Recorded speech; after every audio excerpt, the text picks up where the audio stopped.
लाख शुक्र कि अल्लाह ताला ने हमें मुसलमान बनाया और दीन इस्लाम जैसी अजीम दौलत हमें अता फरमाई। और ये शुक्र ज़बानी नहीं होना चाहिए बल्कि अमलन भी हमारे अमल से दीन इस्लाम झलकना चाहिए। कि देखें इस दौरे पुरफतन में जब कोई किसी का नहीं है, हकीकी बात यह है, तब भी दीन इस्लाम के जो मुबल्लिगीन हैं, दीन इस्लाम के मानने वाले हैं, आपके इमाम साहब हैं, यहाँ तो रिश्तेदारों के घर नहीं आते, लेकिन मज़हब इस्लाम की दावत देने के लिए आपके घर आपके इमाम साहब आए। तो असल में ये नहीं लेके आए बल्कि जो दीन इस्लाम की तालीम इनके पास है वो तालीम लेके आई कि हमें अपने मुस्लिम भाइयों से मिलना चाहिए, उनको मज़हब के बारे में बताना चाहिए, बेदार करना चाहिए। तो इस दौर में जब भाई भाई का नहीं है, औलादें माँ बाप की नहीं है, उस दौर में भी जो चीज़ हमें आपको जोड़ती है वो मज़हब इस्लाम। लेकिन हमने बड़ी नाशुक्री अल्लाह की है। लेकिन आइंदा ज़िंदगी हमें अल्लाह की बारगाह में तौबा करके मुकम्मल दीन इस्लाम के मुताबिक गुजारने की कोशिश करनी चाहिए। याद रखिए, दीन इस्लाम सिर्फ कहने सुनने की चीज़ नहीं है कि मिलाद की महफिलें सजी, अच्छी अच्छी बातें की, सुभान अल्लाह माशाअल्लाह का, और फिर बात ख़त्म। ऐसा नहीं होना चाहिए, बल्कि हमारे किरदार में, हमारे रवैये से दीन इस्लाम, मज़हब इस्लाम झलकना चाहिए। वो किस तरह की? पहली बात, आपको मुसल्ले से, नमाज से, कुरान से, तस्बीह से ये रिश्ता नहायत तौर पे हमारा मजबूत होना चाहिए। वो घर के मर्द हजरात हों, घर की ख़वातीन हों, और ख़वातीन ने तो ऐसी कमाल की इबादत की है कि बड़े बड़े औलिया अल्लाह उस पर रश्क करते हैं। हज़रत फ़ातिमा ज़हरा रदी अल्लाह ताला अन्हा, जो नबी अलैहिस्सलातु वस्सलाम की बेटी हैं, आप इतनी कसरत से इबादत करती कि जब रात भर इबादत करती और सुबह उठती तो कहती, या अल्लाह तेरी रात बड़ी छोटी है और तेरी बंदी फ़ातिमा का दिल तेरे सजदे से भरा नहीं। क्या कितने करम की बात हो कि तू रात को लंबी कर दे, है ना। तो इतनी मोहब्बत के साथ इबादत करना कि सारी रात इबादत करने के बाद हम अपने रब की बारगाह में अर्ज़ करें कि या अल्लाह हमारा दिल तेरी इबादत से भरता नहीं। ऐसी मोहब्बत हमें अपने रब के साथ होनी चाहिए। ऐसा नहीं कि चलें 5 वक्त की नमाज फ़र्ज़ है तो पढ़ना ही है जनाब, क्या करें।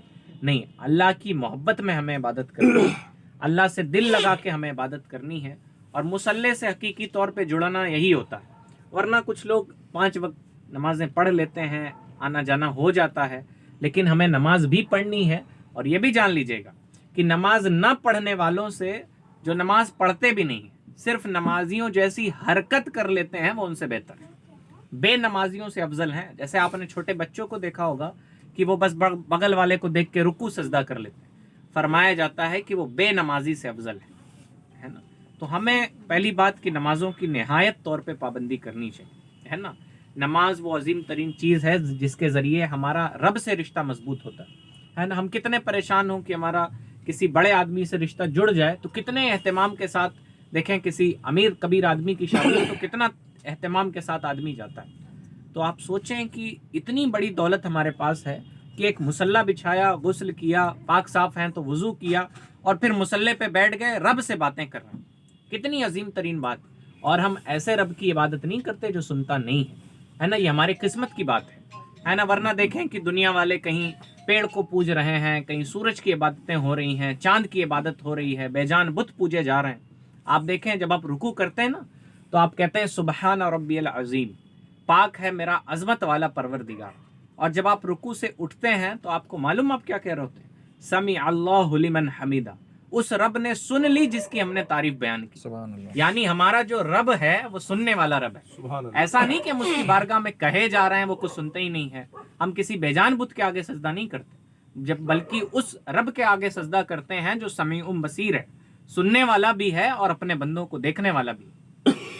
और फरमाया जाता है ना, ये अल्लाह की सिफात में से कि जब बंदा अल्लाह का जिक्र करता है तो अल्लाह उसके साथ होता है ना। यानी उसकी रहमतें उसके साथ होती जब बंदा अपने रब को याद करता है। और आप देखें, ये तो हमारा आपका ये है कि हम कैसे भी अल्लाह को याद कर लें, है ना। आप अल्लाह अल्लाह करके याद कर लें, कलमा पढ़ के याद कर लें, लेकिन देखें हमारा रब ये चाहता है कि हम उसको नमाज पढ़ के याद करें 5 बार मस्जिद से। और अल्हम्दुलिल्लाह आपका घर तो मस्जिद से करीब है, 5 बार अल्लाह ताला के बुलाहट की आवाज़ आती। माँ एक बार बुलाए और बेटा ना सुने तो माँ नाराज़ हो जाती है ना।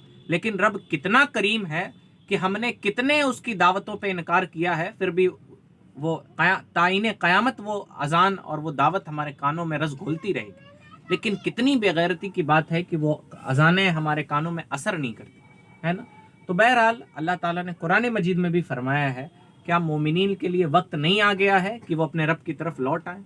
तो हमें चाहिए कि मुकम्मल मोहब्बत और एहतमाम के साथ हम अपने रब की तरफ लौट जाएं। लोग कहते हैं मुसलमानों की हालत पैसे की वजह से ख़राब है, मुसलमानों की हालत तालीम की वजह से ख़राब है। सारी चीज़ें हो सकती हैं, बुनियादी वजह यह है कि मुसलमानों का रिश्ता उनके रब से कमज़ोर है। आप सोचें कि हम जिसका कलमा पढ़ते हैं, जिसे माबूद मानते हैं, हमारा रिश्ता उसी से कमज़ोर है। आप ये नहीं कह सकते कि मुसलमानों के पास आलीशान घर नहीं, आपके बगल में आलीशान घर मुसलमान का है, पढ़े लिखे लोग नहीं हैं जनाब, यहाँ बैठे अक्सर लोग पढ़े लिखे हैं। आप नहीं कह सकते। मुसलमानों की सबसे बड़ा जो लूज पॉइंट है वो ये कि उनका रिश्ता उनके रब से कमज़ोर है ना। कोई बहुत बड़ा भी हो जाए और उसका रिश्ता उसके रब से कमज़ोर हो तो उसे हासिल कुछ नहीं होता। और कोई ऐसी अनपढ़ सी खातून हो जिसे पढ़ना लिखना भी ना आता हो और वो अपने रब से रिश्ता मजबूत कर ले तो उसकी नैया पार है। उसकी औलादों में अल्लाह ताला गौस और कुतुब पैदा करता है। हज़रत बाकी बिल्ला एक अजीम बुजुर्ग गुजरे हैं। देखें उनकी माँ का रिश्ता कितना कमज़ोर था। हम इमाम साहब से कहते हैं कि हमारे बच्चा ख़राब है, कहना भी चाहिए, उस्ताद साहब हैं, इनका हक है। हम अपने रिश्तेदारों से कहते फिरते हैं। हज़रत बाकी बिल्ला निहायत अजीम तरीन वली अल्लाह गुजरे, है ना, आपने इनका नाम भी सुना होगा। इनकी माँ इनको मुसल्ले पे लाती और जब वो नमाज पढ़ने लगते तो पीछे बैठ जाती और बैठने के बाद दुआ करती, या अल्लाह मुसल्ले तक लाना मेरा काम था, इसका दिल बदलना ये तेरा काम। मैं इसका दिल नहीं बदल सकती, अब तू इसके दिल में नेकियों की मोहब्बत डाल दे, बुराइयों की मोहब्बत इसके दिल से निकाल दे। कितनी नाज वाली दुआ उस माँ ने की थी कि या अल्लाह मुसल्ले तक लाना मेरा काम, दिल बदल देना तेरा काम। तो माँ ने जो किरदार अदा किया है, और यकीनन माँ की गोद थी जिसमें हुजूर गौसे आज़म की परवरिश हुई है। वो हुजूर गौसे आज़म की माँ का ही कलेजा था कि 18 साल के करीब उम्र में हुजूर गौसे आज़म को खुद से दूर भेज दिया बगदाद में इल्म हासिल कर, है ना। ये माएँ ही थी जिन्होंने अच्छी परवरिश की थी अपनी औलादों की, है ना। हम अपनी औलाद से इसलिए नाराज़ हो जाते हैं कि वो चलें दुनिया के काम नहीं करता, पैसा नहीं कमाता, लेकिन कभी कभी नाराज़गियाँ और मुंह फेरना इसलिए भी होना चाहिए कि हमारा बेटे कभी कुरान नहीं पढ़ते तुम, कभी तुम देखें ये हमारे नबी की सुन्नत है। ये सीरत पाक का हिस्सा कि एक साहबी उनके पास कोई धात पहन के आए थे, धातु की चीज़। नबी अलैहिस्सलाम ने मर्दों को सोना चांदी और दूसरे धातु के जेवरात पहनने से मना फरमाया, सिवाय एक चांदी 4.5 माशा से कम की अंगूठी, इसके अलावा कुछ नहीं पहना जा सकता। अब वो जब साहबी आए ना तो नबी अलैहिस्सलाम उनसे मुंह फेर लिया करते, फिर उधर से आते घूम के तो नबी दूसरे तरफ मुंह रुख कर लेते, फिर उधर से आते तो नबी मारपीट, लड़ाई झगड़ा, गाली गलौच नहीं, नबी का नाराज होने का भी तरीका निराला है कि अपना मुंह फेर लिया करते। तो वो साहबी परेशान हो गए कि या रसूलल्लाह मुझसे क्या गलती होगी। तो फरमाया तूने ये गलती कर दी है, तो फौरन उससे वो निकाल देते कि नहीं चलो ठीक है ये गलती नहीं करी। तो हमें थोड़ा अपने मज़हब इस्लाम के करीब होना चाहिए, दीन इस्लाम के करीब होना चाहिए।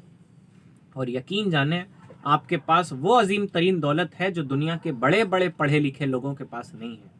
अल्लाह के लिए इसकी कदर कीजिए।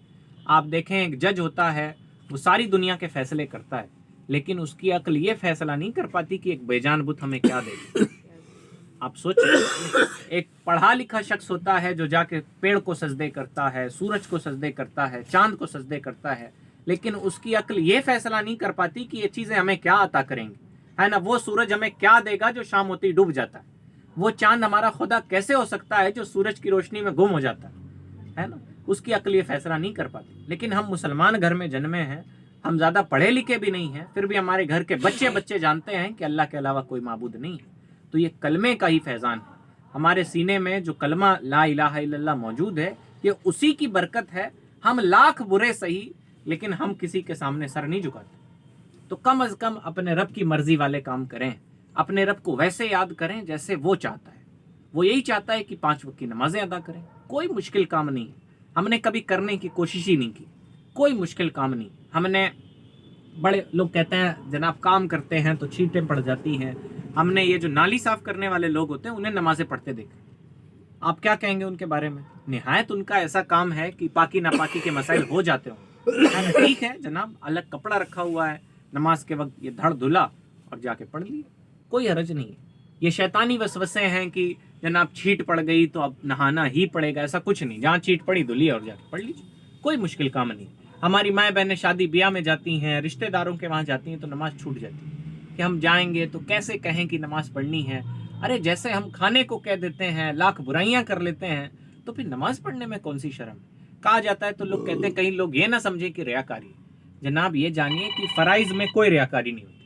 اگر آپ کو فرض نماز ادا کرنی ہے تو اس میں کوئی ریاکاری نہیں ہے نا. آپ کسی سے کہیں گے ہم فجر کی نماز پڑھنے جا رہے ہیں, اس میں ریاکاری نہیں ہے. ہاں آپ کسی کی مدد کر رہے ہیں تو دکھا کے کرنا, یہ ریاکاری ہے نا.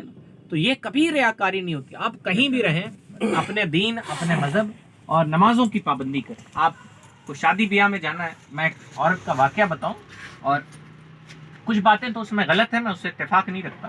جیسے ایک خاتون تھی, تو ان سے میری والدہ تھی غالباً, تو انہوں نے پوچھا کہ وہ کیا کر رہی تھی. وہ پہلے وضو کیا, پھر انہوں نے اپنا جو کرنی تھی لیپا پوتی اپنے چہرے پہ وہ کرنا شروع کر دیا.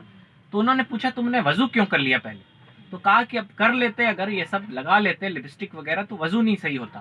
میں نے اس لیے کر لیا ہے کہ پہلے نماز پڑھوں گی اور پھر اس کے بعد میرج ہاؤس میں جاؤں گی شادی کرنے اور جو دعوت اٹینڈ کرنے. تو ایسا جذبہ نماز کو لے کے ہونا چاہیے. کوئی مشکل کام نہیں ہے نا. کون سا آج کتنے بجے, 7:15 بجے نماز کا وقت ہو رہا ہے. آپ بتائیں 7:30 بجے جائیں, 8 بجے جائیں, تو کون سا کھانا نہیں ملے گا آپ کو, ہے نا. اور ہمیں تو نہیں لگتا کہ شادی میں 8 بجے جانے پہ کھانا نہیں ملتا. اور شادی میں اس کے علاوہ کوئی مقصد بھی, کچھ مقصد نہیں ہے. آپ سوچیں ذرا سا کہ آپ دعوت میں جائیں اور آپ کو آپ کی عزت بھی ہو, آپ کے ساتھ ساری چیزیں ہوں, لیکن آپ کو کھانا نہ ملے, تو آپ کیسے نکلیں گے وہاں سے. تو پیارے تھوڑا سا مقصد سمجھیے, تھوڑا سا احساس ہوئیے, اور اپنے مذہب اسلام پہ عمل کرنے کی پوری کوشش کیجیے.